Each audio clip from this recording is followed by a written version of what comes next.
I have children right now, but I think it's kind of rare. Mothers and folks who are in it drop back. I feel like I've been working for it.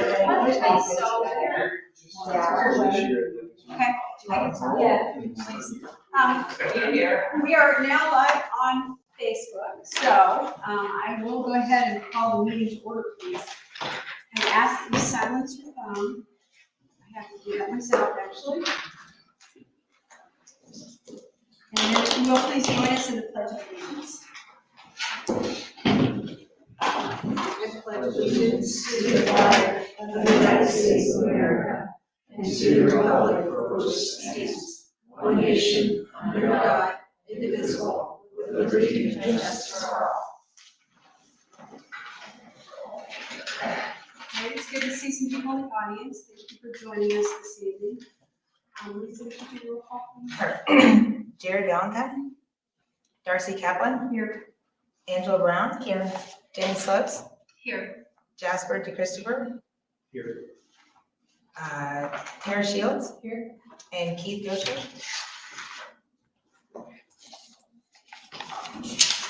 I will go ahead and read the adopted policy. It is the adopted policy of Berlin Township Zoning Commission Board that each applicant or agenda item be given 10 minutes or at the discretion of the chairperson to make a formal presentation. The chair will allow questions from the commission members in order to provide a timely and orderly discussion of business for consideration. Finally, the audience will then be given up to 3 minutes or at the discretion of the chairperson for each speaker to respond. The chairperson may limit repetitive debate, and all comments from the audience must be addressed to the chairperson. Lisa, can you verify that this meeting was advertised? Yes, in the February 11th, 2023 Delaware Gazette.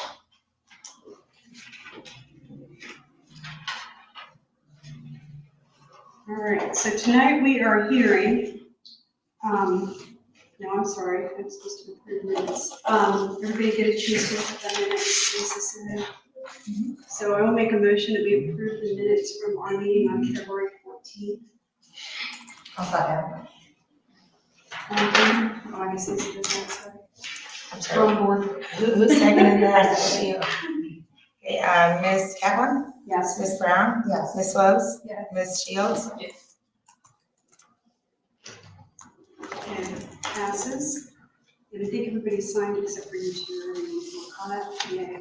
So tonight we are hearing Berlin Business Park 23-001, filed by TNR Properties Incorporated at 3895 Stone Ridge Lane, Dublin, Ohio 43017. The applicant is requesting an administrative review for industrial warehousing, and the parcels are on the agenda. And at least I'm not going to read those because I'll mangle them. But it is plus or minus 30.85 acres, and zoning from farm residential FR1 into the Berlin Industrial Overlay or BIO using the North American Industry Classification System, NAICS, code number 236210, State Route 37 East, Delaware, Ohio 43015. The Architectural Review Board did meet on Wednesday, February 8th, and those recommendations are in our binders. So, representatives from TNR, the floor is yours. Good evening, RJ Sabatino, TNR Properties. Thank you for having us here this evening again. I'll give a brief overview. This is a mixed-use project, as you're aware. We have both multifamily and industrial in this project. What we have before you this evening is the industrial. We met with you on Valentine's Day to review the multifamily, which we were requesting a rezoning to PRD. The multifamily here, or I'm sorry, the industrial here before you is following the BIO cloud. We met with the Architectural Review Board, received their recommendation, and now we're here with you at the Planning Commission to review their comments, answer any questions. I'll give you another brief overview of the site once again. So, 3637 Lackey Old State. The project requires substantial public improvements to bring the Berlin Industrial Overlay to life, including improvements at 3637, Lackey Old State, and the stubbed Reed Parkway. which will be extended westward to open up the park, as well as a north-south spine road that is dubbed right now South Plunkett Road. So as we come westward into the development, you see the multifamily, and then as we get a little bit further west, we get into the industrial, which is why we're here before the BIO. And the industrial accessed by Plunkett's off of Reed Parkway is our first phase of 4 industrial buildings. Each building is 120,000 square feet. The first 2 buildings is supposed to be intended the first phase. Again, 120,000 square foot buildings, divisible to 40,000 square feet. I will say that we've received substantial interest in these buildings thus far. As it relates back to the Architectural Review Board and the BIO text as a whole, there are some functional issues that we saw going through the process and going through sort of getting us to where we are today.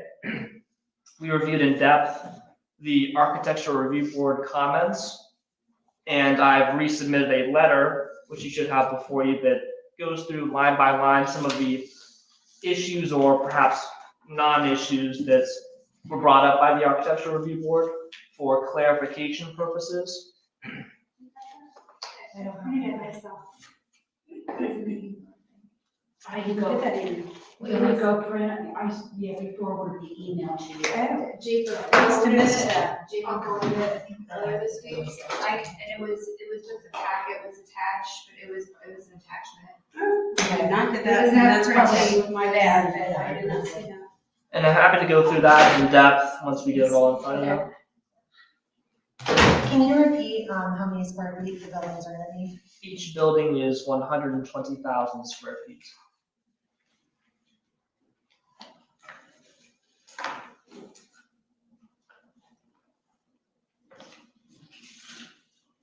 Thank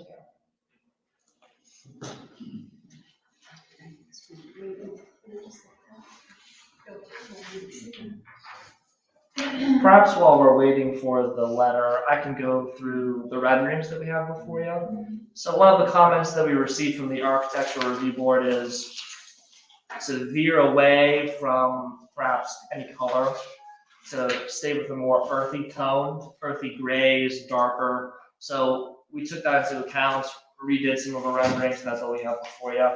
Any initial thoughts, perhaps? Again, this is a tilt-up concrete building as opposed to maybe your metal, which can be, for lack of a better word, unattractive. These tilt-up concrete buildings are both functional and very appealing, and sort of the highest standard for an industrial building nowadays. And I can't, of course, find the page, but the architectural standards do state the acceptable colors. And then they call out some that are not permissible. I understand red was the one that was Correct. found to be maybe not ideal. So you've removed all the red. Correct. And stayed with the colors that are in the design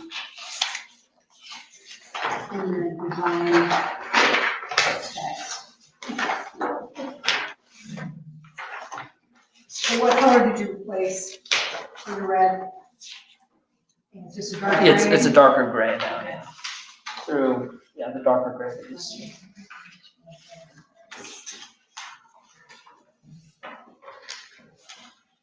I do like that you replaced the white even with the cream, because white over time we know is, I mean, even on concrete isn't gonna look, so I feel like this does blend more than what it stood out a lot more before. So.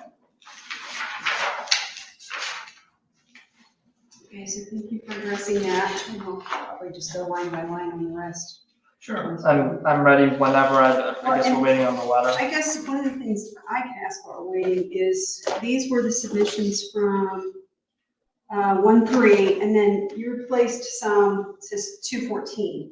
Can you tell us kind of page by page what changes you made? Because it was like a Where's Waldo exercise. I Sure. could not And- figure out what you're trying to get across. And, go ahead. Did you? Okay, yeah, I was like, my mind's Yeah, going, it's, I'm figuring it out. We do have something for you as well. We have Mark Mann, our civil engineer here, who sort of performed a red line of either distinguishing more clearly what some of the architectural review board comments were to make it clear so you could see whether it be setbacks or something of the sort. And then anything that was changed, which was, to be frank, not a lot, because it was mostly clarification from the architectural review board. Okay. Do we have the letter in front of us now? Yes. So the letter ties back to this Great. line by line. So I'm happy to go line by line if you like. Yeah, I think we need to. Okay. So the first comment was lot width, and this was, I mean, kind of an odd request or an odd regulation, but we needed nonetheless.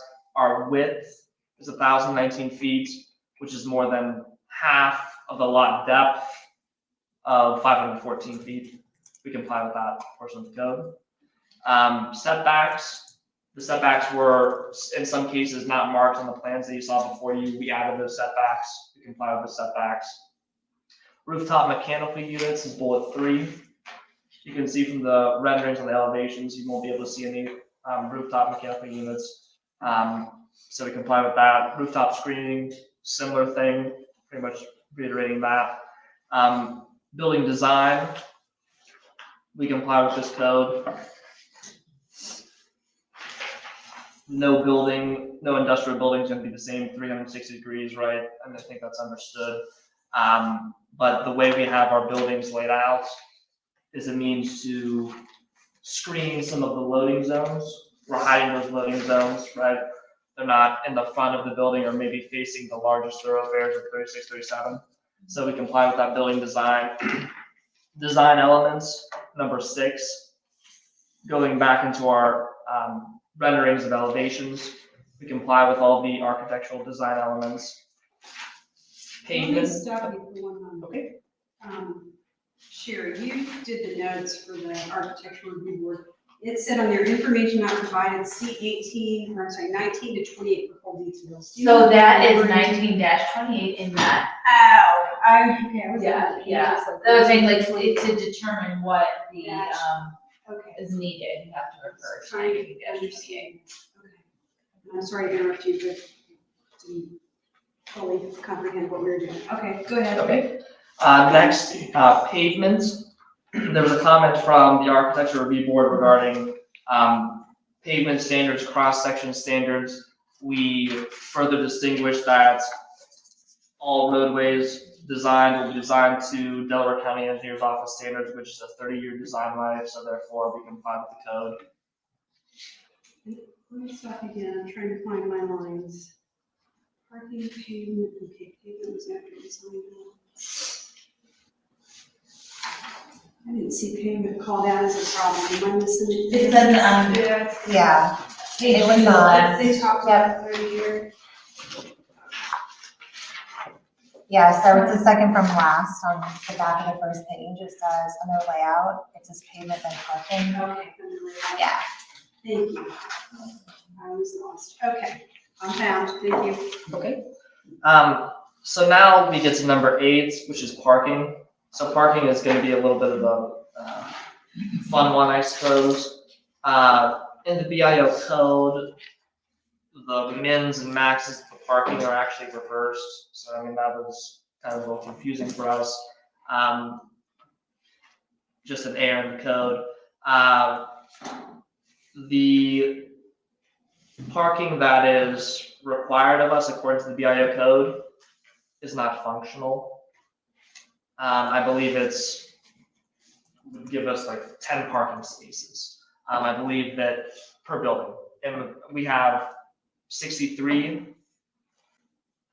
So that is our sort of formal request for a variance as it relates to parking. And I know that the township wants jobs, the county wants jobs. I mean, this is standard So you're for, saying you have more parking spaces? we have more parking spaces Than than are we're required, required. yeah. I think it's a minimum that are required are 10, E- and it goes up to a maximum that you can, I think, have. And they're reversed and we Okay. exceed, we exceed the maximum.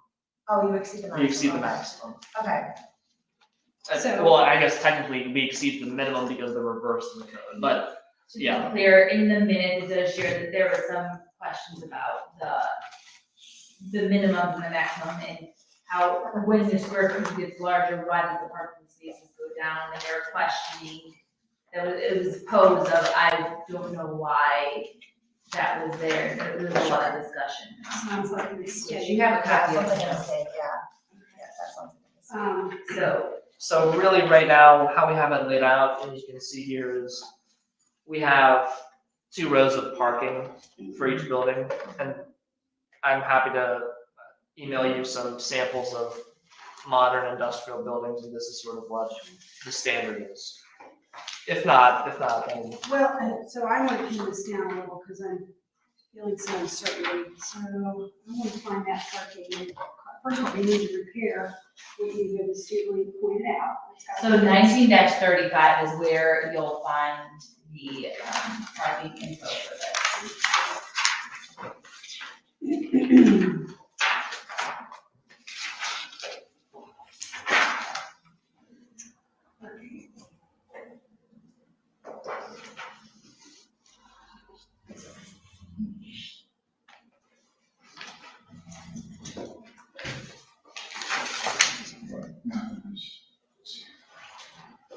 So the table that you're now looking at, if you, on the minimum side, it says half a space per 1,000 square feet. Mhm. But then on the max size, it says a quarter of a space per 1,000. Yeah, that doesn't make sense. So they're either reversed or the intent was that the maximum should be twice the minimum.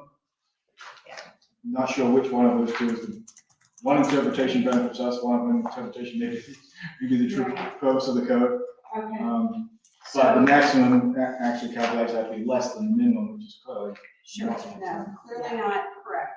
But I think we can all work with what the spirit of that is. So you've got 480,000 square feet of warehousing.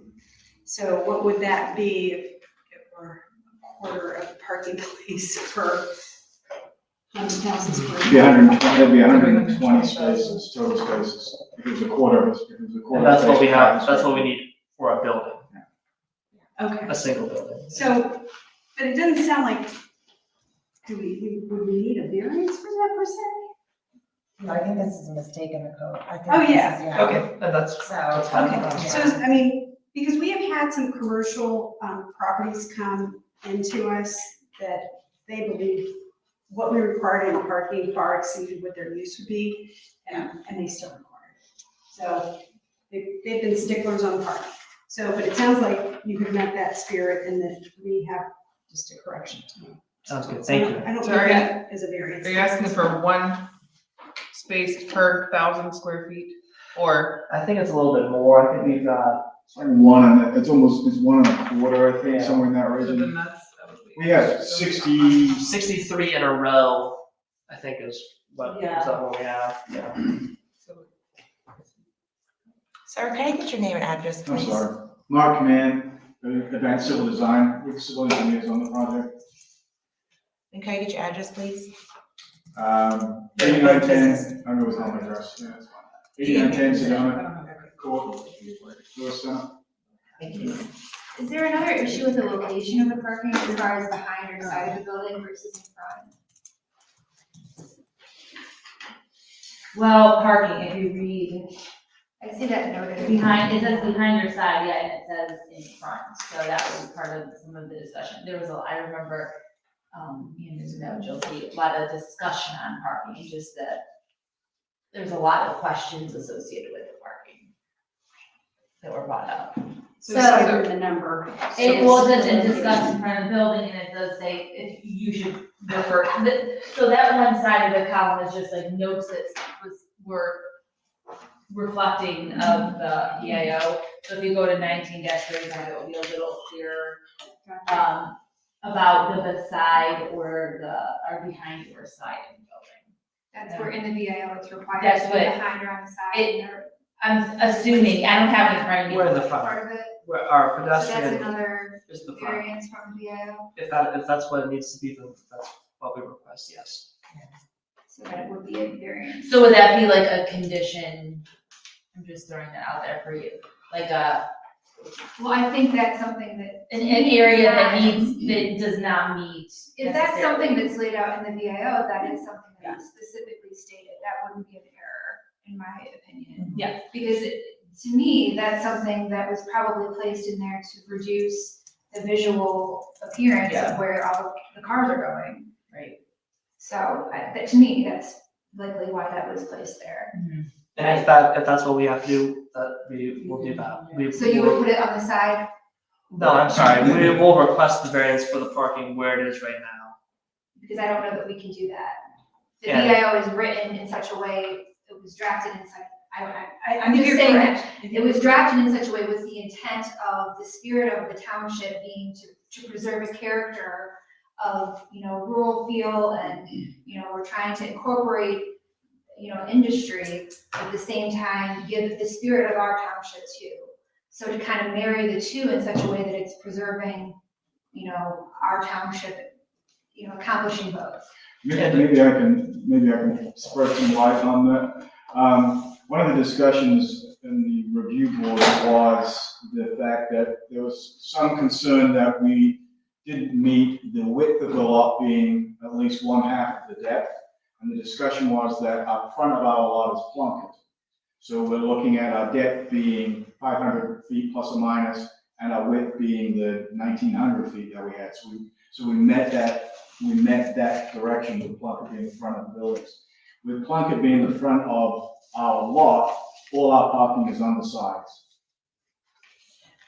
Okay, so Yeah. the front of the So building this now is is, actually plummeted, yeah, not so really this is the, 37. yeah, I guess. Correct, yes. Oh, then So that, you're, then, yeah, okay. we're Yes, actually, yeah. So we're saying that's our entry, that's our front, that's our way into Oh, the okay. site. So that's Okay. our front door, that's where we'll be addressed from. okay, I think the way I that we was were looking at it thinking from was the 36, 36. yeah. I think that was the problem with the architectural review I think too. that was, and then it was further, you can look, it's somewhere further down there, it was clarified Okay, so address. that, further down in the, Okay. and you could verify that, or if I. verify that. Additionally, But I although also the parking is on the side, we do have a lot of screening. We have height screening as well in our landscape plan that we get to later. But yeah, so the parking is on the side of the buildings because the front of the buildings is facing South Plunkett Road.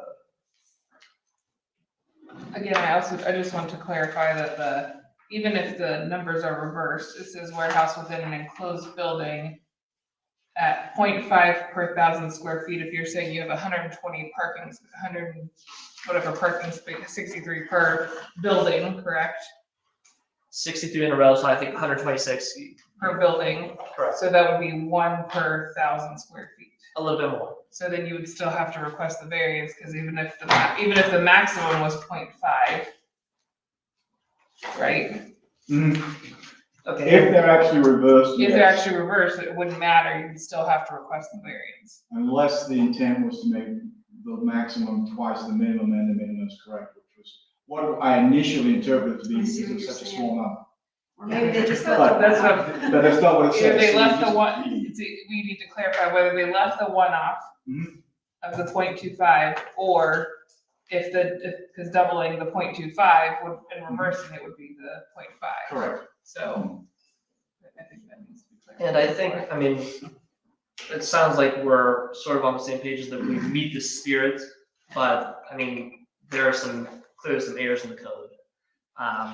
And I mean, if a variance is needed, then I guess we'll. We can't really grant variances. I mean, if there's an error, I think that's one thing, Okay. but we really don't have authority as a zoning commission to grant variances. And The reason, yeah. with the cloud is that we have to be strictly in compliance, is my understanding. And so we really have to honor that. But in terms of,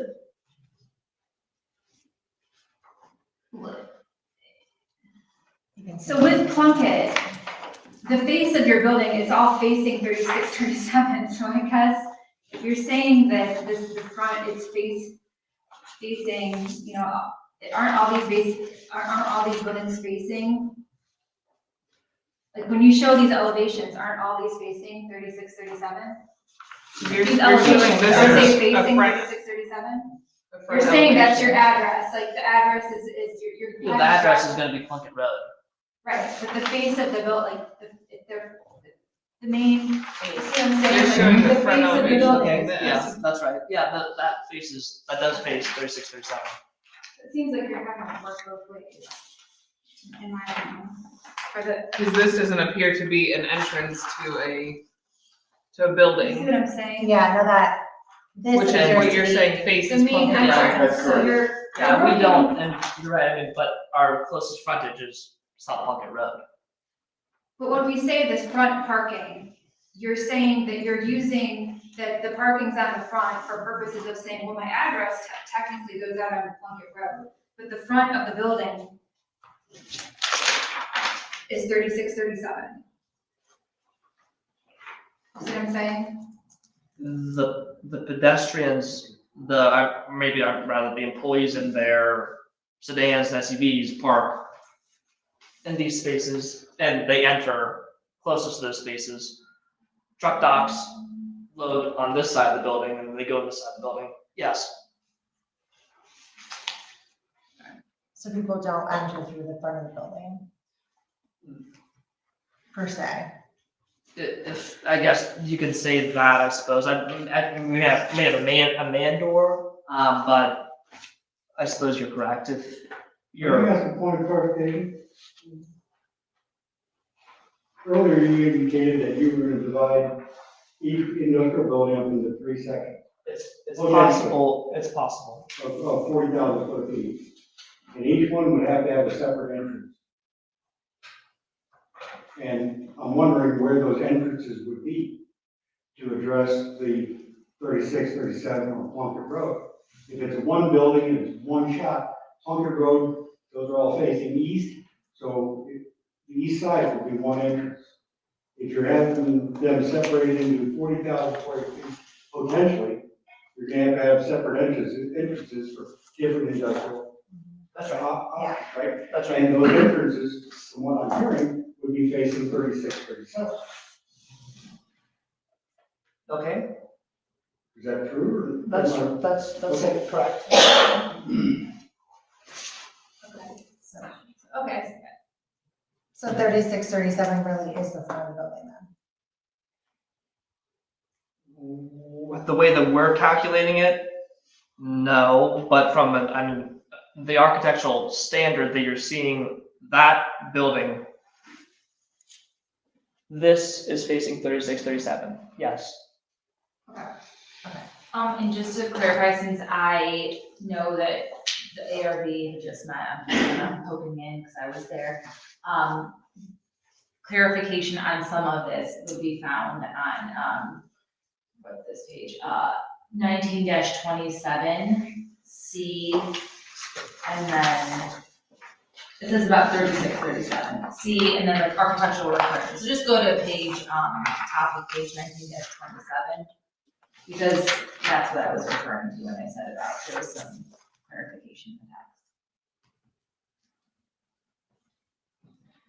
the text. Okay, yeah, that does clarify it.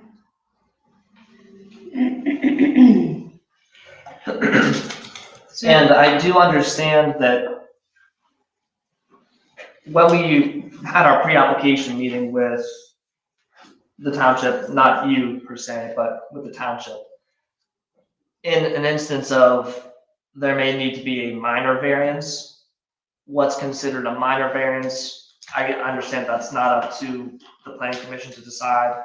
Maybe that goes to your solicitor to interpret or whomever to interpret. If you interpret that as needing a variance, then we're accepting of that. Because, I mean, from a functional perspective, we need it, every developer will need it.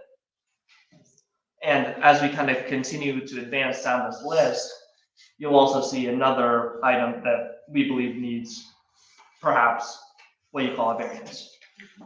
So the whole variance issue is complicated for the BIO because this is an administrative review.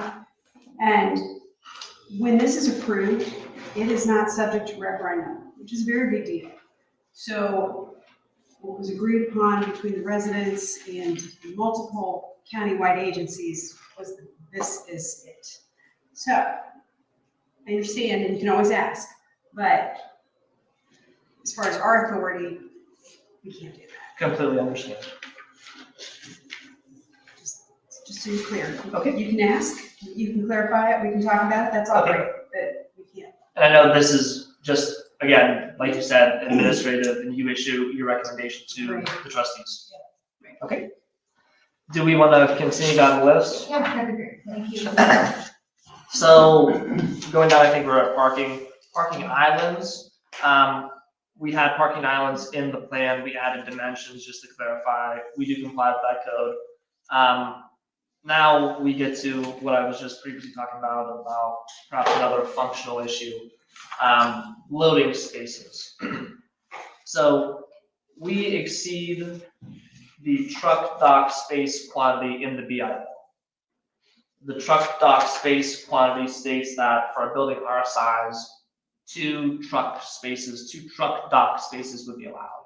I'm not sure if that is a minimum or a maximum. It doesn't clarify perhaps, but if it is a maximum, then not only can we not do that and successfully market and bring business to the township, but nobody can. So the industry standard is 1 dock space per 10,000 square feet. So we've got 12. 120,000 square feet, 1 per 10,000, we have 12 truck dock spaces Per building? per building. That's a lot. But I see how you have to lay it out too. And that's,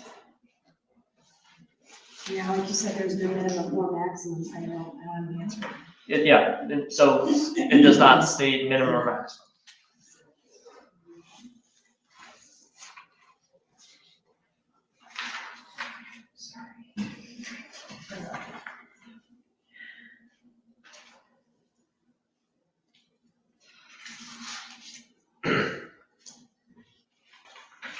Signs.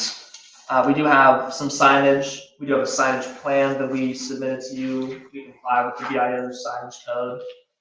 Lighting, we're maintaining again, puck lighting, down lighting, which will comply with the BIO code. Sidewalks. Let me stop you on the Okay. lighting. There seems to be a question about the height of the lights. That what our BIO code asks for and what you were suggesting were not the same thing. Like, our height maximum 12 is feet. 12? Oh, sorry, I'm on, that's for R10. Yes, 20 feet. And it looked like your plan said 25. So we are at 25. We have a 25 on the plan. And I mean, we can get into specifics of what's the standard pole height, and what we have is the standard height for a light pole, to be frank. I can see what we can do if we can get to 20. I'm not sure. I mean, do we have to saw And down? sticklers about lighting, I will tell you that. And I completely understand. Because it's a That makes compliance sense, issue yeah. for other, you know, it's like we permit one, it's free for all. Yeah, and the building's 42 feet in height, right? So that's still below, and we meet the building height. We meet the building height requirement. So the lighting still being far below the building, I mean, that's something to consider as well. Something else to consider is the distance of these buildings from any other residential use, as well as also being adjacent to other future industrial, perhaps, if this passes, other future industrial uses. I think light pollution is one of the considerations. It's the things you just mentioned, but it is also sort of what contributes to the light sort of in the atmosphere. You know, I'm not an expert on what the industry standard is, but I think there was a ton of discussion at the time we made these standards, and 20 feet is something I think they're gonna hold on to pretty dearly. One of the things to consider is that, as you reduce the height of the light poles, then you have to increase the number of light poles Yes. because you have to get the right number of foot candles. So the light pollution is either you have less, slightly higher cutoff features so that it doesn't spill over, or you have more fixtures in an area. So it is potentially one or the other, with 25 being fairly standard for something of this size. But I understand that there are other considerations that you should do. So yeah, I think you'd be well advised to work on getting that to 20. Okay. Next, sidewalks, added some clarification, all of our sidewalks are connected, we comply with the code. Next, you can stop me whenever again, environmentally sensitive areas was an item that was, I guess they had some clarifying questions, I'm not sure.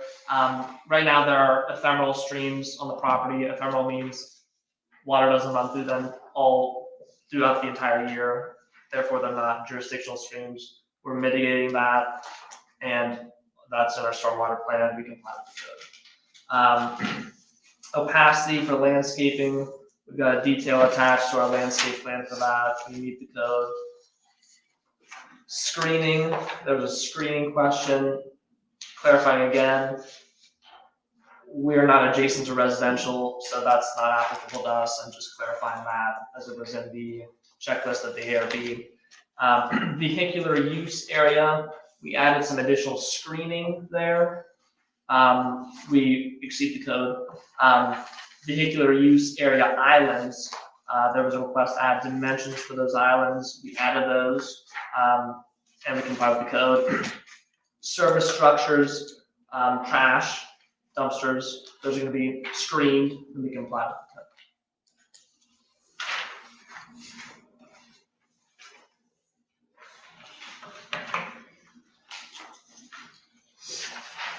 code. So, if I may, can you give us the rundown of the changes that we made on these materials that we got? 'Cause I did compare side by side. And I couldn't find a lot of change, so I don't know what the objective was, what we were trying to accomplish, but my brain did not get that accomplished, so if you could help us out, please. Yeah.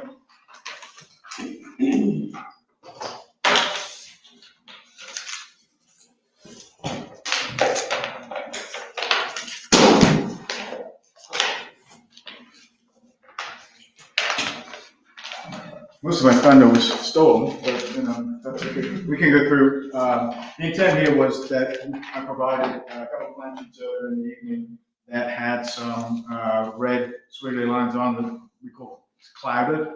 And each of those clouds represents a comment in the architectural review board, checklist that they identified as a non-compliant item. So most of what RJ was saying is then reflected back onto this board. So if we don't need to go there, but if you wanted to, you could go to sheet 3 of the full set, and on sheet 3, there's the dimensions are on there that show that the lot width, which is obviously this direction, is shown on there as 1,900 feet plus or minus. And then the lot depth is the 579 feet, I believe, it's on there also. Lot number 1, I believe it is. So that was meeting that code. There wasn't a change to the plans, it was just a clarification. But then as we go down on the two sheets you were given this evening that have the red clouds on them, on the first sheet of those, you'll see that we added the 120-foot setback, which is a max setback, so that's highlighted on your drawing to show that to bring that into compliance, because the information wasn't on there. Is that on building 4? I'm sorry. It's the entire line, so there's a line that goes all the way Okay, I see. along the buildings, just to the west, of Plunkett. This is 120 feet max setback. That clarifies that comment as far as the no is concerned. Just We added the line. on building one, on Yep. that northeast corner, Mhm. that does not look like it's 120 feet. So it's a maximum setback, so we have to be inside that, we can't be beyond that. So we're inside that number. The next one is the minimum side and rear setbacks. We added a dimension on there for 80 feet. Again, you can see that on these drawings, which is where the back of the building is.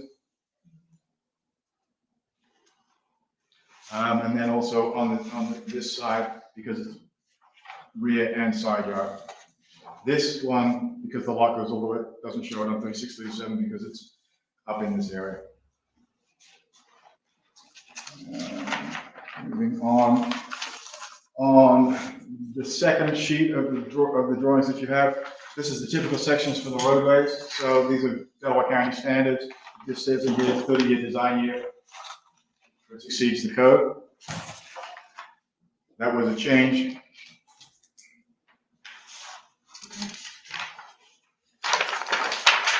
And again, going to parking islands. So again, on that same first sheet, you'll see that it's highlighted for the parking islands, a dimension. The width here. So that cloud identifies the size of the islands, also identifies the setback over here, and then the size of the islands on the side of the buildings. Continuing on down, sidewalks are now connected to the sidewalk and the shared use path. So each building that has a sidewalk on the side of it is now connected to the sidewalk to the front of the buildings. Those are each highlighted.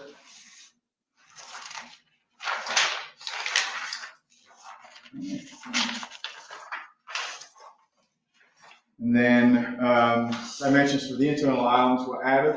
And in addition to that, a couple of details were added. There's a fence detail. That's a screening detail for the loading and the trash compactors, which are going to be in this area. There'll be a fence in this island to screen it. And there'll be a fence at each island to act as screening for the trash compactor and the loading space. That's shown on here, which is highlighted. You can see.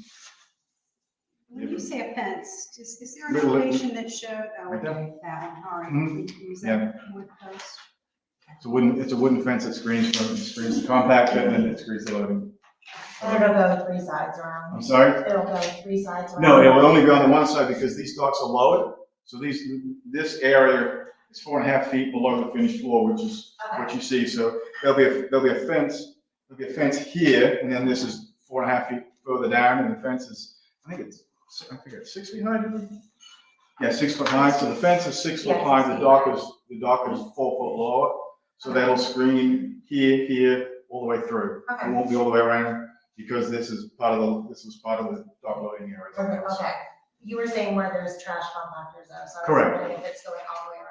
No, the trash compactors are also in the lower area. Okay. So they are depressed as well, because if you're in the warehouse, you open the door and you throw it out. Yeah. Because you're That makes up at sense. dock height. Yeah, okay.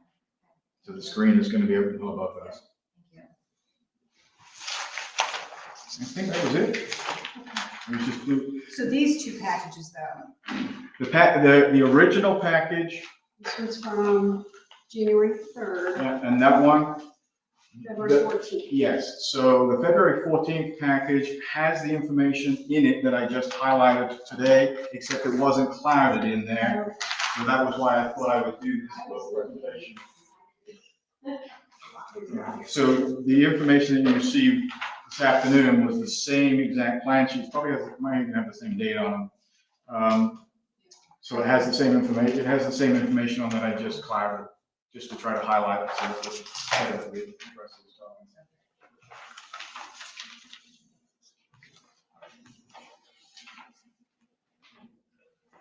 Okay, now that I'm knowing what to look for, I'm seeing it, okay. Any questions? More clarification in there?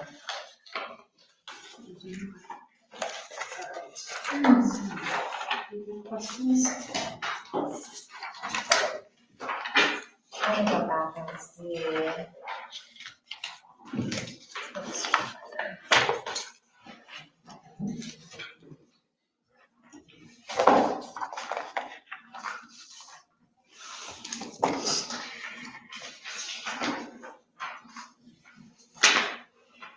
Oh, somewhere it talked about green space. Living space? Green space. Oh. I already agreed to space specifics Yeah, and the open space. what was that? It was on the. Yeah, open space, okay. So, open space, it says we do meets requirements. 31.28% meets requirements for open space. Clarity was requested on green space specific. So if you could tell us where it is, The green space? identifying where it's on your map. Yeah, all right. please. Thank you.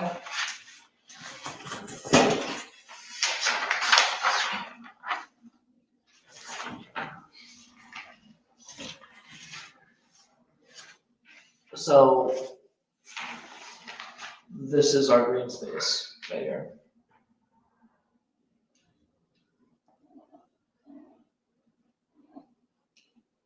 That's not part of your rezoning though. This entire parcel is the rezoning. But you're going to be building another set of, you're gonna be building another set of warehouses on, This would be future, it's not planned right now. Your application actually requests rezoning of 30.85 acres, which does not include that center space. So I hear and we had this issue with the last Yes. application, unfortunately.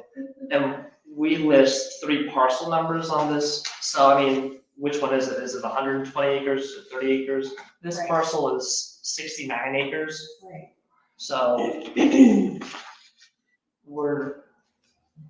am I speaking out of turn, but this entire parcel is what is rezoned, with this being the first phase of the industrial, putting these buildings here, constructing them on a speculative basis, based on market conditions, and then perhaps coming back with, we don't know if this space here could be a larger user or more 120,000 square foot buildings. Don't want to get too far planned out and have to come back. So I prefer to just do these first 4 buildings. If you were to call that out as your green space, that would prevent further development. Well, this is not green space. I mean, the green space potential includes this preserve area that's right here. The detention basin. how do your, sorry, go ahead. Go ahead. Are you talking about like the detention basin or what you call out an E7? What do you?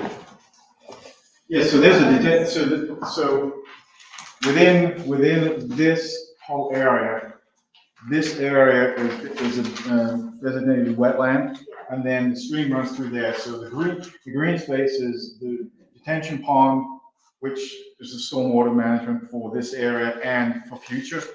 It's this whole area in through here, and then also there's usable green space within this piece of development, in that there's green space between Reed and the parking here, and then there's usable green spaces all the way up along Plunker. So it's not this. I wish I could draw and highlight for you. This is future industrial. Right. This is a substantial piece of green space. But from what I can tell, that is not included in the acreage you requested rezoning for. And again, that's inaccurate.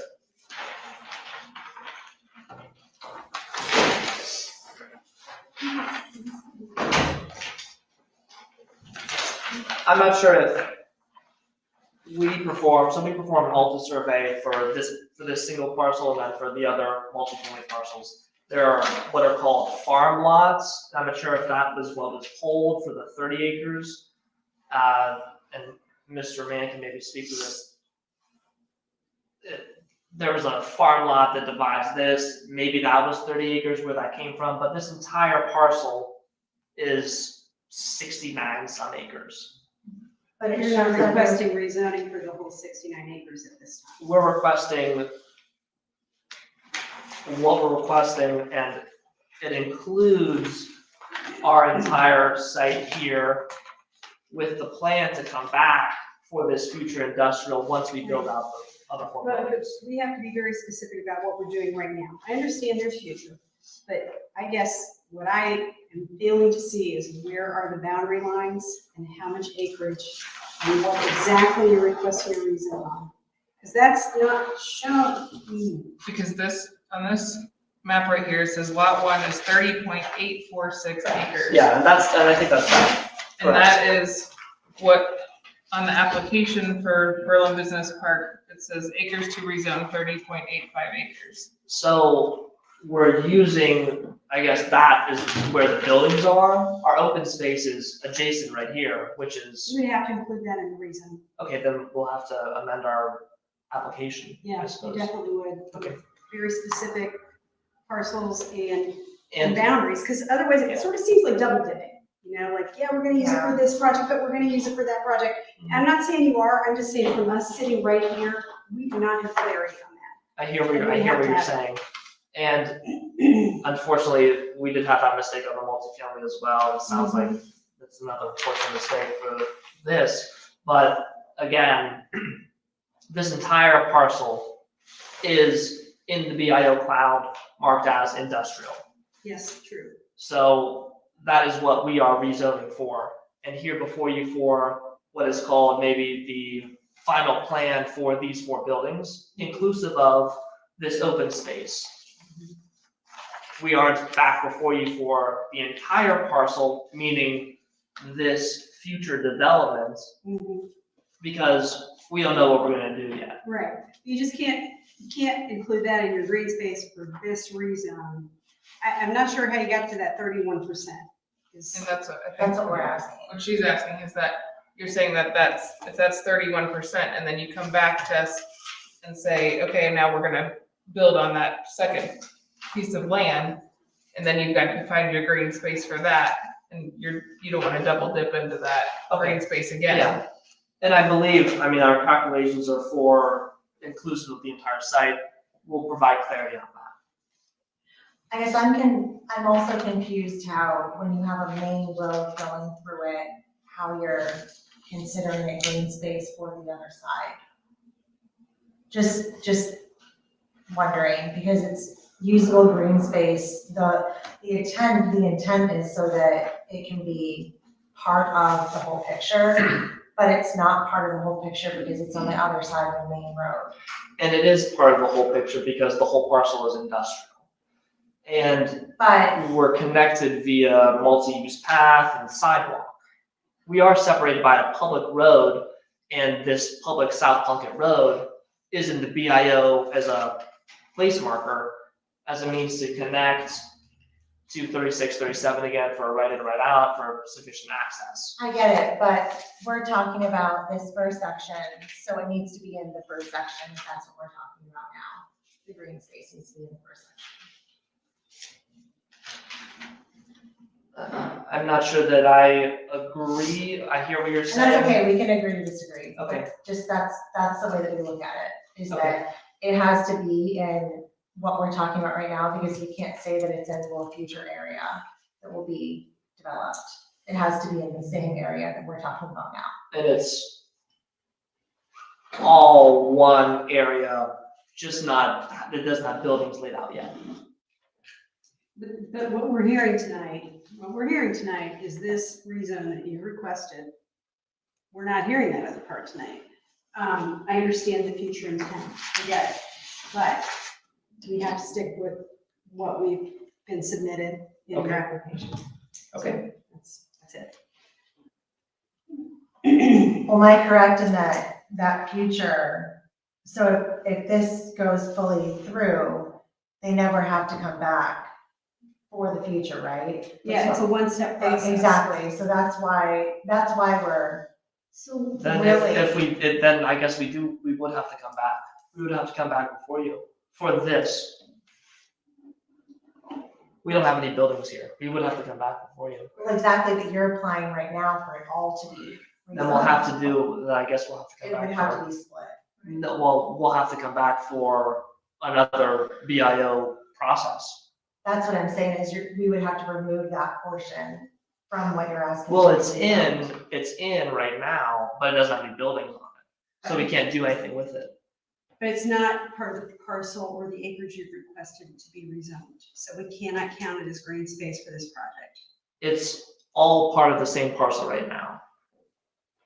It is all an industrial parcel in the BIO where for this single parcel, 69 acres. But this is 30.85 acres.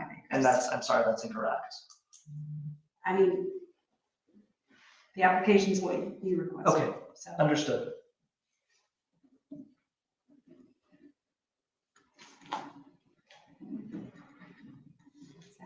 any more questions?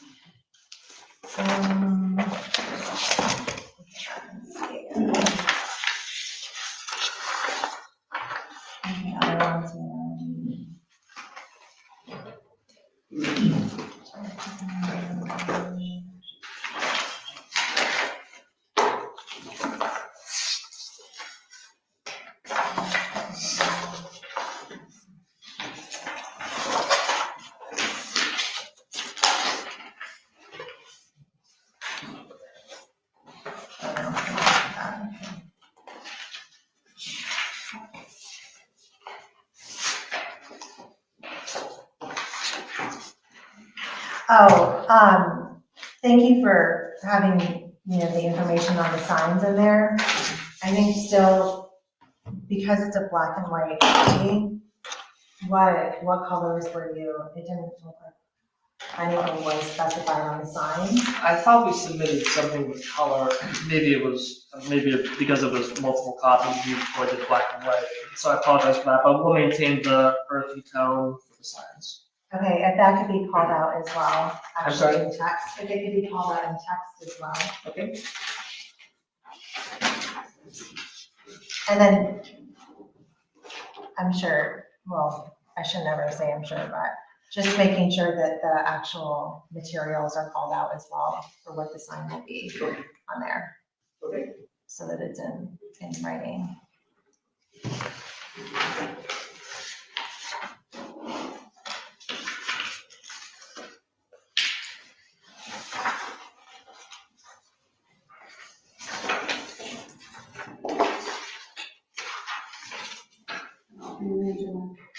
I think that was it, yeah. Yep. How about you? I know we had talked about the building removing the red color, but looking at the photograph, is the windows, are they reflective? They look, it doesn't say anything because there was no text, but in our BIO text, it says that we can't have reflective windows and they appear to be reflective. So we'll begin to know. Yeah. Text would be helpful to kind of, because they're kind of like interpreting what's in the picture. Yeah. So text would be really helpful. Yeah, thank you. That's two and a half. I think just going along with that, instead of what my suggestion would be is before bringing, at the point that you get over to the trustees, instead of it just saying, see development plan, it is very helpful because you're trying to find it on engineering drawings. It would be very helpful to have it spelled out. That's the way it usually is done. So instead of it red, bold red saying, see architectural design guidelines, see development plan, it would help to, even if you just put a summary of it right there and what page it was on in the drawings, that's better, because then you know that they're gonna be able to find it right, where it is, so. That was just a suggestion. So. I think I've kind of asked all of my questions, but I would refer you back to our BIO, is it 19.30? Talks a lot about the open space and what they're trying to achieve. So I guess I'd say as you rework this, how do you look at that? The reason we require the green space is, there's gonna be a lot of people working there, we want them to have somewhere to stretch their legs at lunch, or feed the ducks, or have a picnic lunch or something. So making it meaningful and useful is something we thought was important, so we'd like to see that integrated into your plan. Understood. Terry, do you have questions, comments? Do you happen to know, just off the top of your head, what the green space is currently, just this lot? Martina? I do not. There's a significant portion that's adjacent to 36, 37. It might be a couple of acres, and then there's 30-foot strip pretty much all the way around. So I don't know what that number is though. I think just keeping in mind, like she was saying, the 15% of the front of, I know that's in question, the front and the sides of the, buildings, but the front of the buildings being green space as well, meaning meeting that 15%. And especially if Plunkett is that front of the road, or that, dividing road, considering the front, the space in between the road and the building, meeting that 15%. So can we get some clarification on that? So is the commission's interpretation that the front of the building must face the front of the lot? Or could the front of the building be another face, much like if you have a side-load garage on your residence? What's the front of that residence? Is it where the car drives in, or is it where the front of the building is? You're right, it's sort of a corner lot, you've got the front door is on one side, but you pull in the driveway and the mailbox are on the other side. I hear you. The way our text reads, they are saying that building number 1, that the front would be what faces 36, 37. Now, for buildings 2, 3, 4, it sounds like it's Plunkett Road, but. Right, but it says the front of the building faces 36, 37. Right. It doesn't say that's the front of the lot, which is where the confusion came in Okay. relative to was the depth and the width. Oh, I see what you're saying. Yeah. That's a darn good question is all I guess I can say. Yeah. I'm sure that a lot of different people could come up with a different answer. And we know that, this is your first review Yes, of yes, a it project is. like this, and why, obviously want to be as diligent as you can. It was similarly the Architecture Review Board's first review of a project like this. And sort of as we've pointed out to you, there are a lot of things that are tough in this. Mhm. Tough, not for us, but for anyone. Tough meaning it can't be done. Well, I don't know that anything's insurmountable. I do think there's probably going to be a lot of dialogue, and this is our first one of these. This is your first one within our bio too. And so, yeah, we could all have growing pains together, and it's unfortunate, and yet it needs to happen. It's just part of it. But, I think it's going to be a lot about dialogue, and like she said, sometimes we're going to agree to disagree. That's okay. We want to see this develop, as do you. Yeah, that's So right. we are all going to the same place. Getting there, we may experience a little bit of angst, but I think it's okay. And I think we'll get there. I like this. We just have things to iron out. A lot of what we talked about with the BIO and BCO, as it was thought through, was 36, 37 was the gateway to the community. So my interpretation of what it was meant to be is that you wanted, as people drove through the main gateway, right, of 36, 37 being kind of like the gateway coming into Berlin Township from Delaware, you want that facade to be pleasing. Mm-hmm. So when we think about that, again, my interpretation as Angela is that it was the front of the building. The front of the building would be to 36, 37. And it is in this case, the Yeah. front of building 1 faces 36, Yeah. 37. It's just the interpretation of for the width and depth, and I mean, you And the see side the- yards and the green spaces on the side, and whether the green spaces on the Sure. side or the front. Sure. And you Yeah. see the elevations of how, I mean, they are. Yeah, it does appear that the front truly is what you have here, so then it, So to me, this, We just the need to- parking wouldn't be in that front either, because in the VIO, it's saying that they want the parking on the sides and the back, where you wouldn't want to drive by the front, the parking in the front. That would be my interpretation. If you want the facade to be in the front, with 36, 37, you would also want the parking around the side. That's my interpretation of what the intent was of the VIO as it was formed. It's what you're wanting to see when you're driving by, to keep it a clean look, right? I hear you, and we've got a lot of screening as well for that vehicular use area. But that is what we're requesting, this layout. And I can give you, we can look up on the computer here if you want, many examples of industrial buildings, and, I mean, okay, truck loading in the hidden, right? I mean, you don't want truck loading more visible. What do you want visible, truck loading or pedestrian vehicles? So I guess pedestrian vehicles is the way to go. yeah, it'll be a process to work through, so. Okay, are we done? We want to go out with audience comments, please. Does anyone want to ask questions? Have something to say? Hi, my name's Rich Newell, I live on Lackey Old State. Couple of questions I had was Did you want to say your address? 160 Lackey Old State. Green space, you all mentioned it, and because I'm not familiar with the CIO and all that, does that include water? Or is it just land? It can include water. It goes into a lot of detail. All this is on our website, by the way. If you ever really are having trouble sleeping, you can go on there and read some of this. All done. No, it goes into detail. So, and I don't want to read you the whole thing, but it says that a minimum of 15% should be devoted to central green space that shall serve as usable green space and shall not include detention, retention, or other stormwater purposes. Okay.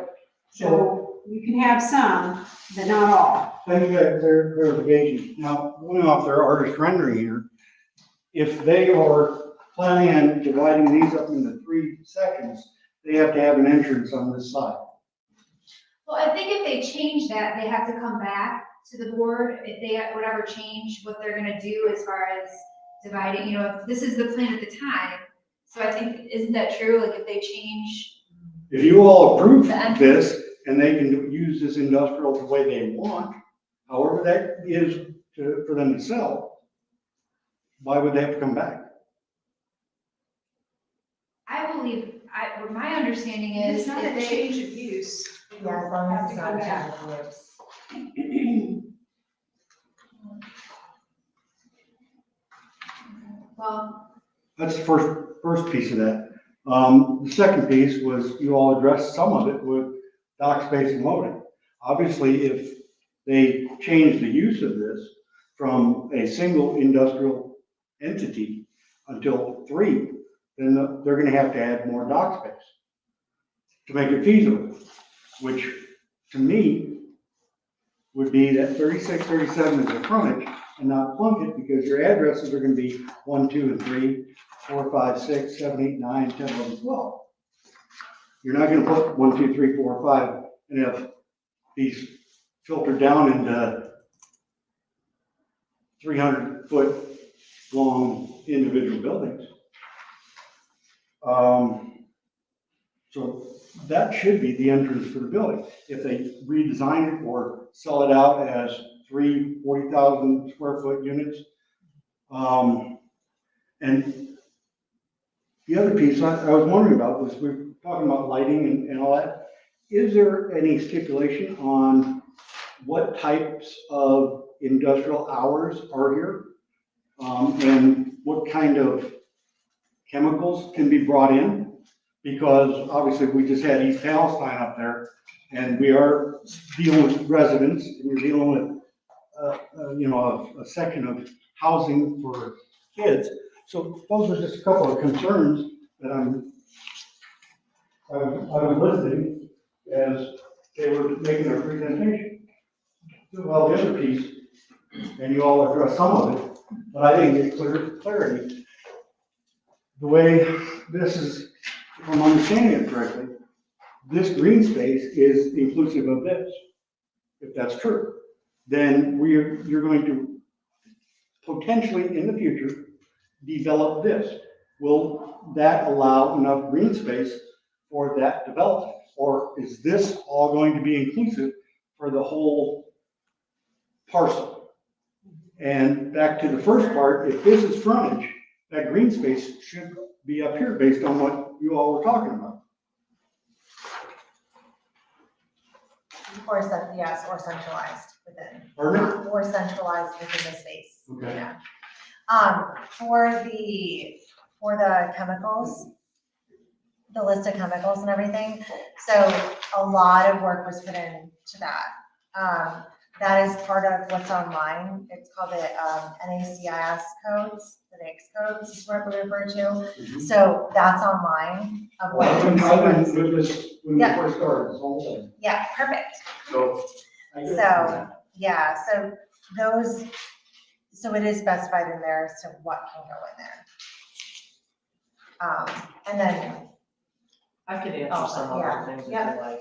absolutely, In regards to the truck loading spaces, the truck docks, the building's designed, right, to be divisible if it is needed. Kind of what's seen in the industrial market today and the interest that we're seeing, we believe that we'll fill these buildings with single tenant users, which would be a little easier. But nonetheless, the capacity for the truck loading spaces is sufficient for one user of 120,000 square feet or 4 users of 30,000 square feet. So, I mean, we wouldn't have to add any additional dock spaces.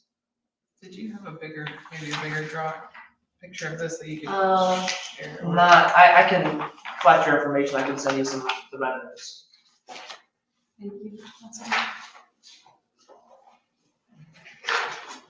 What about the question with the hours? It's 10 to 6 is like, there's a noise issue, I don't know, but there's quiet hours between 10 PM and 6 AM every day. And if it's not adhered to, I think there is, if there's something that failure to prompt, failure to maintain, you can, contact the township zoning inspector for that. So any business goes in there can easily accept from 10 PM to 6 AM. That's what this is saying. there are 5 Okay, hours. and then that leads back to the lighting question. Unless it's for security, which you probably have cameras and monitors up there. I don't know that it's warranted to have twice as many lower lamps or one higher lamp for light. We agree. And that's what we were addressing with the lighting. Yeah, they've been very sticky about lighting for, I think, a lot of good reasons. And there are a lot of pretty good ways to complete lighting. So, yeah, I think they'll all play out and not necessarily gonna get decided right this minute. But we have standards that we're pretty sticky about adhering to. Yes, sir. I have a question. Charles Bellotti, I live on Lackey Old State Road. I'm a Could you little state your concerned about the. Could you state your address for? 330. Lackey. So I'm right next to the Reed Parkway, and I'm concerned about, we talked about there being maybe 48 trucks in these buildings. Is there going to be any restriction on them using Reed Parkway to exit out on Lackey Old State Road, or will they be forced to go 36, 37? I can answer that. The part of what we were doing was producing traffic study. I think we had part of this discussion last time we were here, but the traffic study is assigning all the truck traffic to use the 36, 37 Plunkett intersection. Part of what that is to provide additional movements at that location so that trucks don't want, we can't stop trucks from using public roads.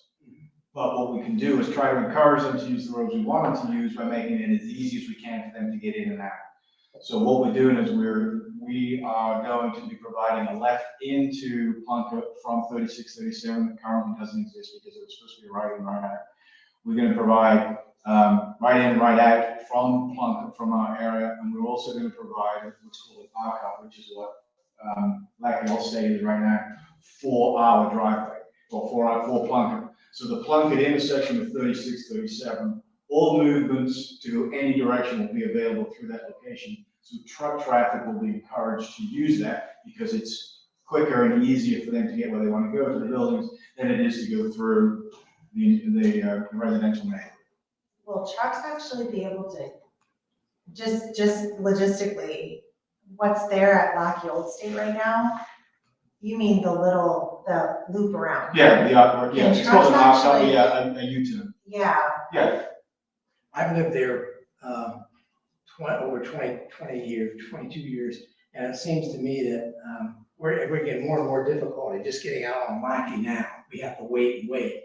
And then I was surprised to find that the county put speed limit of 45 on it. They came in and the counties decided to put in their pump station and the water towers given to the water.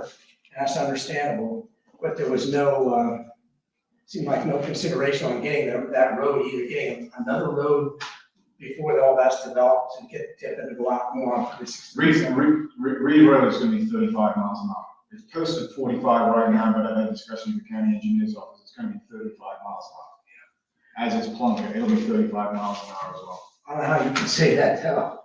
They can change that, they speed the county. Actually, they can't, it's in the Ohio Revised Code that, they're what we call prima facie speed limits, so. Well, and that's the only problem as a human being, when I said, why would they put it 45 in the first place then? They don't need 45 on an hour, why would they do that? Because based upon what the road use was when they first put it in, what it anticipated was they had to post it 35, 45. But when we replat the area and put a new plat in there and do the roads will be designed at 35 miles an hour, and that's been agreed to by the county engineer's office already. I don't think you can guarantee that. I'll actually guarantee you that they will be posted at 35 miles an hour. Okay. That's all I have, thank you. All right. Any other comments, questions? Yes, sir. Eric Rickaball, with the West Deputy, we live at 244 Lackey Old State Road. And we have a lot of concerns about this, mentioned two of them because they're the most important. One is, as he was saying, traffic. Well, we all know 36, 37 and Lackey are crazy busy. And we're talking about adding 63 parking spots per 4 buildings. All the trucks. More than that. Oh, yeah. Oh, okay. And all the apartments. All those people are going to be using those 2 exits on 36, 37 Lackey Old State. And we just tried to get the speed limit reduced in front of our homes and we were rejected for that. It's 55 miles an hour. You're gonna have people coming down, we see them going 60, 65. I'm just really concerned about the amount of traffic and the safety of exiting on that Reed Road. And then the other is water runoff. That creek, it separates their property and our property. When we have a strong rain that lasts a long time, that creek will swell and come real close to our house.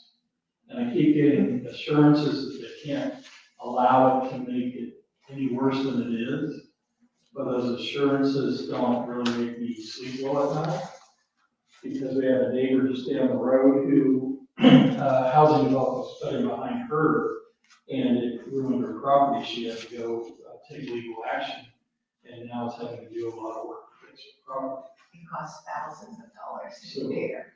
Those are 2 big concerns, and we just ask you to seriously think about those, especially when they come back and you want the R8 residential property areas. I think it's a big concern. I had some photos of that little stream that he doesn't feel will have a problem. And these aren't the best, because I don't go outside every time with rains, and the deeds are on the back twice. I don't know if you're familiar with our, this is low. It has actually gone up Up to to the your bottom, fence. to the fence. And we have natural drainage, we do not have a sump pump and our basement's always dry. Yeah. But if that water, and it was about 10 feet from our natural drainage, if it comes up in there, our house is flooded. So these are actually low. At the bottom of our property where the storm drain is, when it's flooded, it's been up to here on me, because I can see the mud line Yeah. on the tree, so it's up to at least 5 feet. Do you have any that, I mean, it's only gotten worse over the years. Oh, Do you have any yeah. from? I mean, we've lived here 32 Yeah. years, so Okay, you have some. this- Okay. this is what it looks like when normal, which Yeah. says there's never water in it or very little water in it. Yeah. This is like May, June, July. Oh, this is from 22. Yeah, This is yeah, the this, worst and one. this Yeah. is just the current one, Okay. and this is low. I've actually got a video. Yeah, because this is the middle of the summer. Yeah, but And there's yeah. one in November. It happened twice in 2017, once, I think it was May. This one maybe in November. Where So is it's your in- house It's the dark one. at?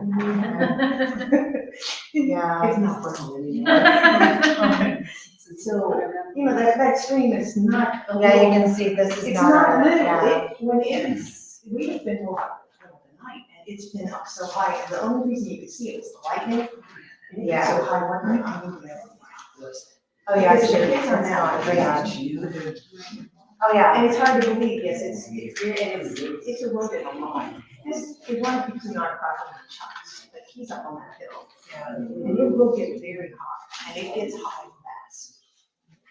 Yeah. And these are not the best pictures, because I didn't go back farther. Oh, but yeah, I've been doing that sure. for 10 to 15 years. and I Yeah, go and what's out more there. important is the more recent ones even, because we know that water's become more of a problem over the recent years because of so many weather changes. Well, my good, our Yeah. concern is that, It's only getting worse, so. well, and water when it comes down, because I feel it sinks It sinks into the ground. and concrete, it's It going to can run right down into the flood back at his house, and it's gonna get us. Well, we have a flood zone behind us, which you can't, it fills up if you're. Yeah. Mhm.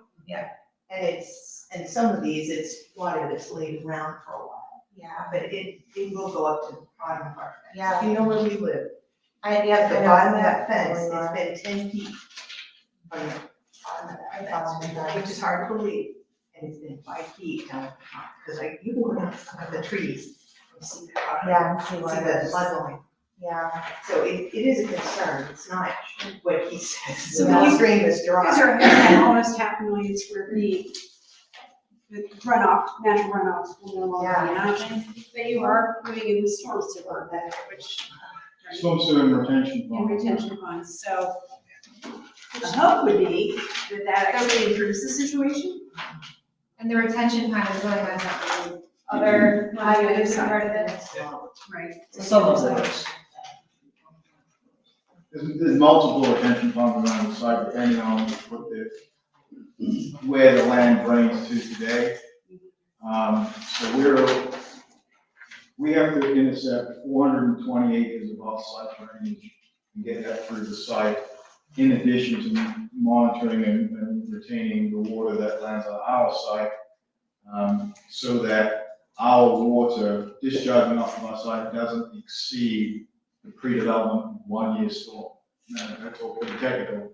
Basically, what that means is like the average rain event that you get throughout the year, our requirements are that the water can't go in the stream any quicker than it would when that happens today, when we're finished completing our construction. So most of the water that lands for anything else lands and goes into the ponds fill up. The water that is coming from off-site runs through the site, and our ponds slowly drain down, so that what the eventual result of that is that the water that goes under Blackfield State, for instance, will be less under the same rain event in the future than it is today, because all that water doesn't get combined at one time, and it's spread out over a longer period of time. Excuse me, one thing he's leaving out is, that is a flood zone. If the dam has to be blocked up, that water backs up. This water he's talking about, it'd be a problem. Because you got the dam, you talk to people that have the conservation, they'll tell you that, explain it to you. So which part is the flood zone? I'm sorry. Pardon? Which part is a flood zone? It runs, Well, show you. Can you show us on that right there? Maybe on the map somewhere? This area right in here, see here, that's part of it. The streams come down. Yeah. And what happens is if there's an emergency and they have to back up because of those beautiful homes built below the dam, and they have to back it up, they can actually back it up to a point. When they do that, they reserve this land here, that you can't do anything with, the flood area. They reserve that for that to store that water. So what I'm saying is if that would come about, and we had a big storm in addition to this, all this additional water from all the blacktop and all the streets coming into it, where's it gonna go? So there's no additional water. The water that's landing on the pavement is going into the ponds that we're building. So the situation that exists today where it could flood could be alleviated by what we're doing, because that water that's landing on that farmland today, running off without anybody stopping it, is actually gonna be stopped in the ponds that we're building. That's why they're retention ponds. They hold that water back to release it over a longer period of time at a much, much slower rate. So less water at any one time is going through any particular area. So I checked with the State Department, they'll tell you that, I'm explaining to you. It was all on grass, they have the whole thing. What you're saying is accurate. What you're not getting from ODNR is that in the future, the water is actually being held back while all farmland drains, and then once that farmland drains, the water that's in the ponds then gets released slowly. What is the capacity of these retention ponds? They're designed to hold 100-year flood. They're designed to hold, the 100-year flood event. Can you give me a number in gallons? No. Okay. Those ponds, so the pond.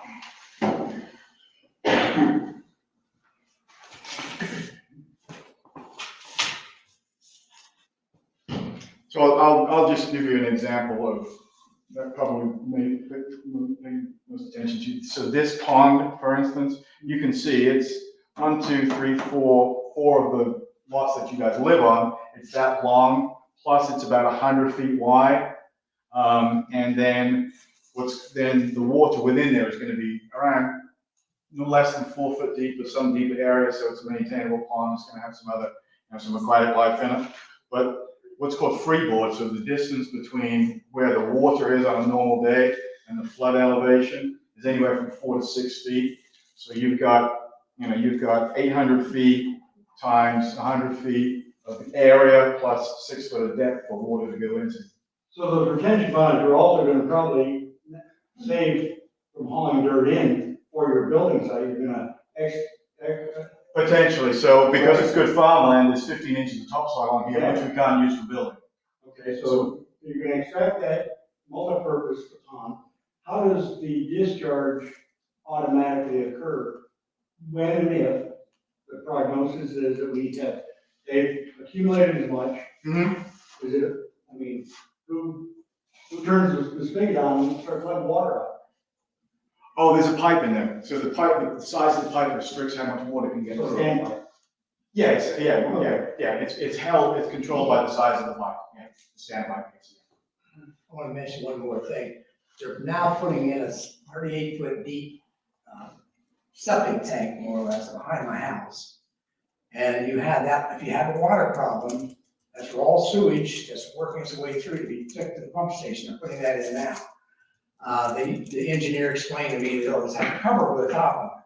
If you get a lot of water there, I don't know what's going to happen then. That could be a real problem. Well, I hear you, but I'm no sewage expert, but I would say that they're pretty, what's the right word? They're experts at containing it. If the county's paying attention to what they're doing here, I don't know. I have hope that they are. I hope you're right. Yes, sir. My name is Jeff Parker. I live at 220 Lattiel State Road. I am not a water expert, but I spent a lot of time in the woods hunting and fishing. And I know when water rains on the earth, the ground absorbs it. And then when it can't absorb anymore, then it begins to run. When you start building buildings and you have a lot of flat area, it runs from drop one. So I don't really know the math about how this water backs up, what's going to be a problem or whatnot. The one thing I wanted to add is, I really thought tonight was gonna be about the multi-family homes coming in, but I'm glad I came, even though I missed a really good basketball game on TV. Yeah, there's a lot of traffic, the traffic is an issue, I think they said there's 386 homes, if there's 1 or 1.5 cars per home. What you said on the big buildings, that you allow 2 docks, and they want to put 12 per building. When I think about the people that work, that rent the condos, the cable TV companies, the electric companies, the school buses, the workers, it is a lot, it is a concern for us that live there. But the part that really gets me going, and it worries me, is every time the word variance comes up. It sounds like y'all did a lot of planning before I bought my house about what this community wants and needs and what you'd like to see brought in. And it sounds like a lot of people smarter than me came up with those ideas. And when I hear this young man who speaks very well say, yes, I understand that's what you want, but we're going to ask for a variance for that, and a variance for that, and a variance for that. You know, when I first moved here, I had a bonfire with our neighbors, and they said, you bought a really nice house, what are some of the first things you're going to do to make it your own? And I said, I want some chickens. And he finished his drink, and he looked at me like I was crazy. He's like, you can't have chickens. I'm like, what do you mean I can't have chickens? I got an acre, a little over an acre, I got plenty of land, I like chickens, I want to gather eggs. He goes, because you live in a township, there's rules. And I was like, I got mad, and I was like, you know what, the rules are good. Because I've lived on the other end of it, where there's not any rules, and people aren't protected from people like me, and I'm not protected from my neighbors, and my neighbors aren't protected from me, and vice versa. And so I'm just going to encourage you that less is best. Let's let them build what you said they could build without all these variances, and I think we can all be happy. So that's what I'd like to add. Thank you. I say go back to the water. Can I say one thing? That meeting that he's already going to do, so that's the 13th. Okay, Or, thank you. sorry, 24th. Oh my gosh. We're gonna be here, yeah. Don't come on the 14th unless you hear about something else. Oh, the okay, Yes. zoning's allowed. 2 dogs, 2 cats, and we have over 2 acres, and we can't have like 2 dogs, 2 cats. And if that whole strip is like that, our lawyer couldn't believe it, and across the road, the farmland, if they build houses there, it was the same deed restriction. If he gets a variance, I want one, because there's a lot more customers back there, and I can sell these eggs. I mean, we would appreciate that. Well, going back to the water, the property that my husband brought up, it's Berlin Pond. We have a friend that lives, she has 10 acres, and it goes back, so she's on Lackey, but it goes back to the other part of Berlin Pines. She's lived there almost 30 years and never had any problems. She's got a pond. When they built that, they put a little retention pond behind it, back on the other side of their 10 acres. It took about 2 years, and all that water came down, landed in her pond. She had over 200 truckloads of sludge pulled out of that pond last fall because it killed her fish. She doesn't know what happened to the turtles. And she had to fight with the developer. He said, well, no problem, because he built a retention pond, and it should have held all that. They did not. It eroded her whole pond, and it cost her thousands of dollars to get that repaired. It was awful. And she's in Berlin Township, just down the road from us. I was gonna ask too, if I could, and E. Parker, 220 Lackey Old State. Do you all, have you all either lived really close, or have you taken field trips to see the exact area, and you know, like where our houses sit? But just to kind of add on to the safety thing that Eric was talking about, and to give you a visual, like, when I come home, I work in Delaware on 3637, and when I come home heading east and make the right-hand turn on the Lackey Old State now, I'm already concerned because, hoping that whoever's behind me, and a lot of times it is a semi because of Kroger's distribution center, but I'm always kind of looking, you know, making sure I'm not gonna get hit in the rear end. And then when I make the turn, we're the 5th house on the right on Lackey Old State. When I make the right-hand turn, I'm always super careful, like to turn off my turn signal for a minute, and then to keep going a little bit slower than the 55 that we tried to have reduced to 45. But I'm still sometimes pretty worried about getting hit in the rear end and somebody thinking that I just left my right turn signal on from that. And so I guess all I'm asking is, please, when you are granting variances or considering rezoning or the volume of everything, you please just kind of think about those of us that intend to live there for a long time and our safety and well-being too. So, certainly.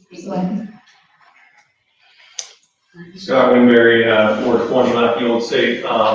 I'm Reed Parkway is directly to my north, and when I pull out of our common drive with 5 houses, there's oftentimes I have to wait on Lackey just to turn either way. So when I think about 387 household units, and hopefully all the trucks go through 3637, but if like employees have to wait, especially during like a shift change, they're gonna go the easiest way they can. And so I'm thinking Reed Parkway is gonna get really backed up there.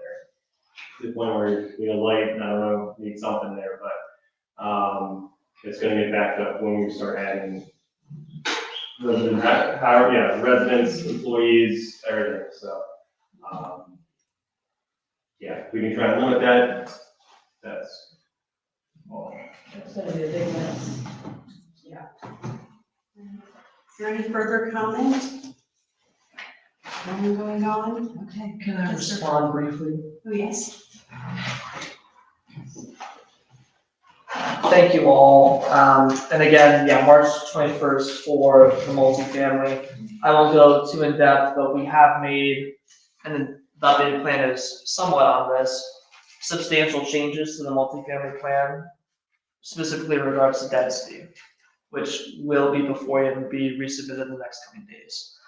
Going back to the topic this evening, which is the industrial and maybe overall. These parcels, this mixed-use project is what will be the gateway to the Berlin industrial neighborhood. These parcels were selected to be the gateway by the township and by the county and Delco to place those utilities, water tower and sanitary lift station in this location. We've worked to create a marketable site for both the multifamily and the industrial, most certainly the industrial, with the constraints that we have with the sites. And there were comments as it relates to variances, right? And it sounds like some of these items really aren't variances, but rather mistakes in the code, which we need to clarify, right? The parking, I mean, the min and the maxes are reversed. That's a mistake. That's not a variance. The truck loading space is the other potential point of contention, right? Maximum of 2 of a building, we don't think that's what it is. We don't think that's what it is. If that's how you interpret it, then anyone who comes before you will need a variance. That's the reality. These are what are functional, marketable industrial buildings. The truck loading spaces that we have is what anyone's going to need. Again, we don't think those are variances, but if they are, then we do need them. But again, we think we need to clarify it with the code. So with that in mind, we want this to be a beautiful project. It's going to be a beautiful project. We've taken your feedback as it relates to the multifamily, and you'll see more on that to come. More on that to come, and on the industrial. We're very far away from you folks, right? Very, very far. And the multifamily is very, very far as well. Still, I think it comes back this evening to the variances or not variances. I leave it to Planning Commission to hear your input on that. Again, we don't think those are variances that we're requesting. We're just pointing out to you what we believe to be some errors in your code. Errors that will inhibit the Berlin industrial overlay from ever taking place if it means that this variance allows any project to not be passed. So that sort of wraps up what I wanted to say, and thank you. and happy to answer any more questions from you. Looks like we do not. So how would you like to proceed? Can we do a brief huddle for a few minutes? We'll have a 5-minute recess then, please. 47.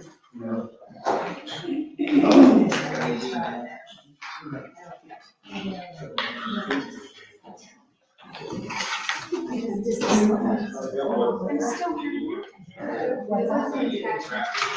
I know.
will accept your recommendation. Same for the open space.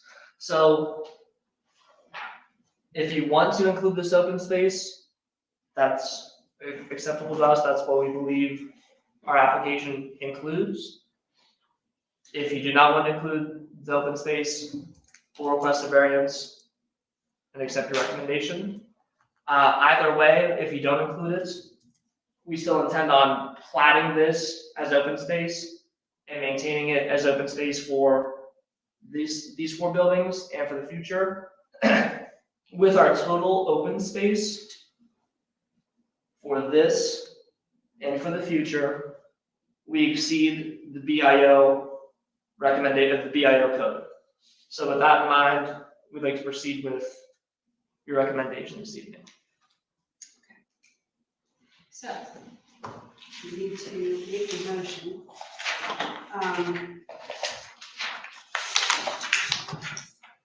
Anybody want to?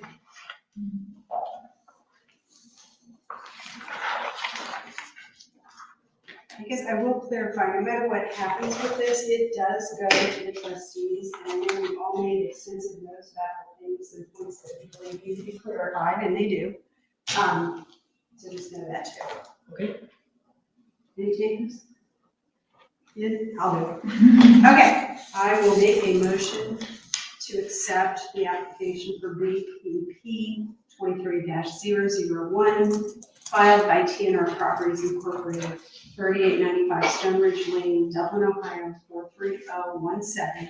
Applicant is requesting an administrative review for industrial warehousing, and I will not read the parcels, but it is plus or minus 30.85 acres from farm residential to Berlin industrial overlay using the North American Industry Classification NAICS code 236210, State Route 37 East, Delaware, Ohio 43015.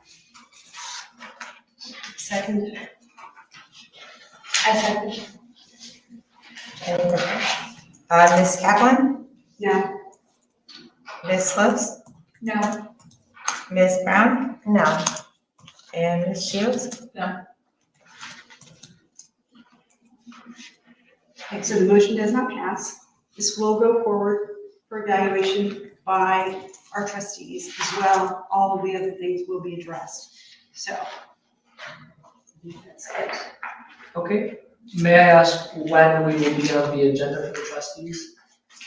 I do not know that. Kathy's not here. That is scheduled by our zoning secretary, Kathy, and we don't have an answer for you. They do attempt to put it on the next meeting. It has to be within 30 days. Right, right.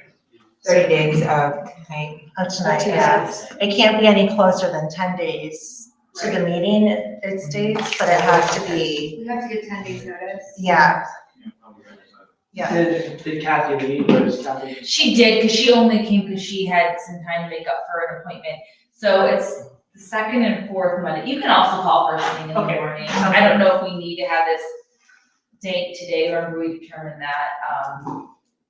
No, we don't have, yeah, because it's not us, it's Yeah, we do not trustees, yeah. typically do that. Aren't they the 2nd and the 4th Mondays though, is that it? Yeah, but depending on, And we don't know what they've got on their next agenda. yeah. Right, but it has to be within 30 days. But they 30 won't set it days. till the minutes have been approved. So no sooner than 2 weeks. Okay, so actually it can end up being, it'll be in April then. Second and fourth Monday, second or fourth Monday, or and fourth Monday? Second and fourth Monday is Is the typical. to be determined typically. So chat with Kathy tomorrow, I'm sure she'd be able to help out with that. So let's just say, if it's in April, the 2nd Monday is April 10th. So, I'll be there, but that's not within 30 days. It's gotta be on the 27th. I would just call Kathy tomorrow Yeah. and find out when she can. so if it has to be within 30 days, which you said would be the 27th. We said Well, then- these have to be approved.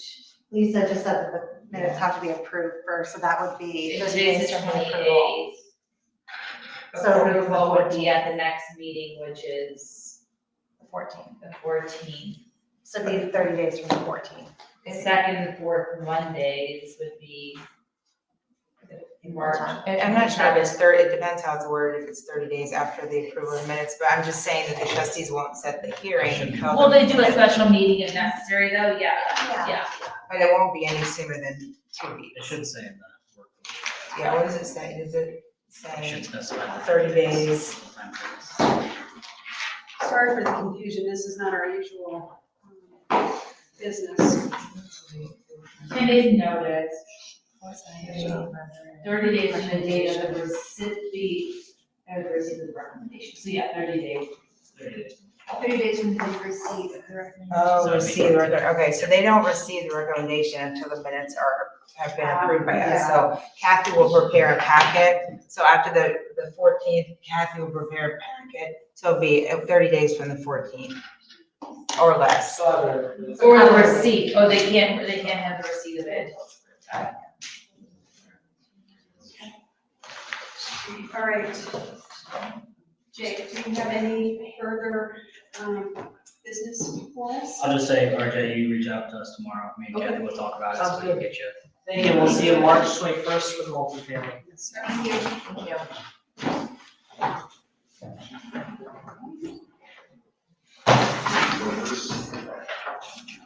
Okay, so our next regular meeting is March 14th on Pike Road.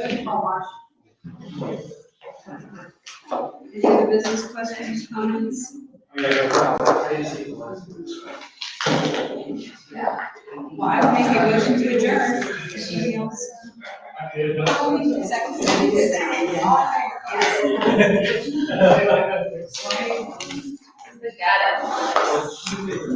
Well, it sounds like you will be welcoming me back for the next meeting because No. is he actually back for that? Nope. I'm all set. Right. No, the 14th. Yeah, Jasper can be on the 14th. Oh, okay. He can be on the 21st, so, yeah. Because I don't think Keith is back. I guess- This one. And I won't be, I told Angela this already, but we're moving. I just feel like even though. Yeah, I didn't, okay, you're supposed to say PA, but we can go, yeah. This I heard you're not allowed to say PA. Yeah, like, an hour outside the facility, Allen County. Jake, is the recording on? Yeah. The whole world, you look so excited. Yeah, no, I'm not excited, my kids, we just told like the one yesterday, cause like we knew this maybe making its way, it's like they finally, like,